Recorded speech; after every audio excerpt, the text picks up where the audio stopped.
क्या आप जानते हो आज से 13.8 बिलियन ईयर से पहले हमारी अर्थ क्या थी, कैसी थी और कैसे बनी थी। आज हम जिस अर्थ पर रह रहे हैं हमें ये नहीं पता कि हमारी अर्थ का ओरिजिन कैसे हुआ था।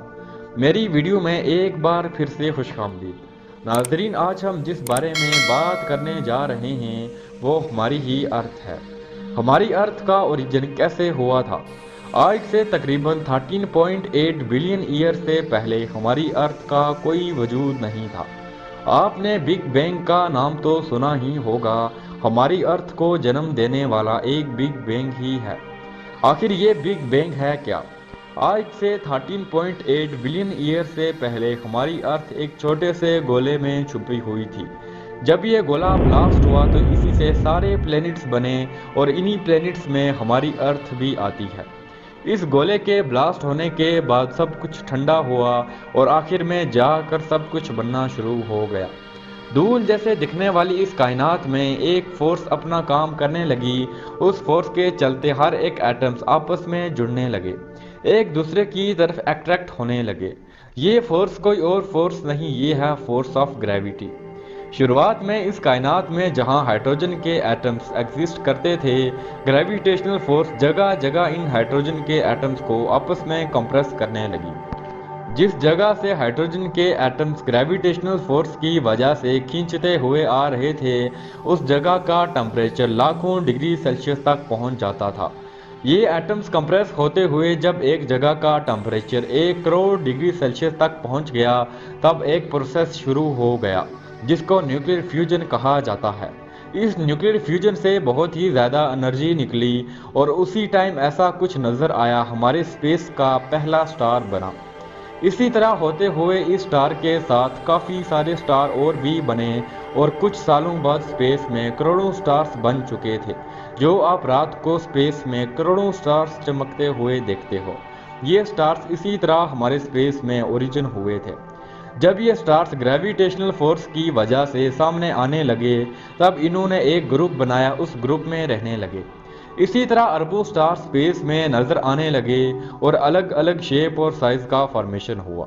वो मंजर कुछ ऐसा दिखता है और इन्हें ही कहते हैं गैलेक्सीज। इसी तरह लाखों करोड़ों गैलेक्सीज का जन्म हुआ और इन्हीं गैलेक्सीज के समंदर में कहीं बीच में ऐसी गैलेक्सी बनी और इसी गैलेक्सी का नाम है द मिल्की वे, यानी वो गैलेक्सी जिसमें हम और आप मौजूद हैं।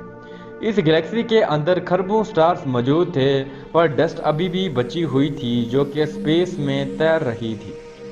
पर हजारों सालों के बाद ग्रेविटी अपनी पावर दिखाने लगी। जो डस्ट मौजूद थी वो भी ग्रेविटी की वजह से सामने आने लगी और इसी के बीच बहुत सारे प्लैनेट्स बनने लगे। सारे एस्ट्रॉयड जैसे दिखने वाले टुकड़े ग्रेविटी की वजह से आपस में मिलने लगे और इन्हीं प्लैनेट्स के बनने के दौरान एक रॉकी प्लैनेट्स बनने लगा, यानी ऐसा प्लैनेट जिसकी सतह सॉलिड थी। और किसे पता था कि इसका नाम होगा अर्थ, यानी हमारी अर्थ जिसमें हमारा और आपका जन्म हुआ।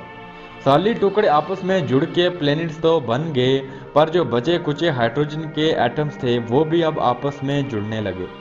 जैसा कि मैंने आपको स्टार्स के ओरिजिन का बताया था, सेम प्रोसेस यहाँ भी होने लगा। कुछ बचे हुए हाइड्रोजन के एटम से एक छोटा सा स्टार बनने लगा। सारे हाइड्रोजन के एटम्स आपस में करीब आने लगे। इस जगह का टेम्परेचर इतना बढ़ गया कि न्यूक्लियर फ्यूजन की शुरुआत हो ही गई।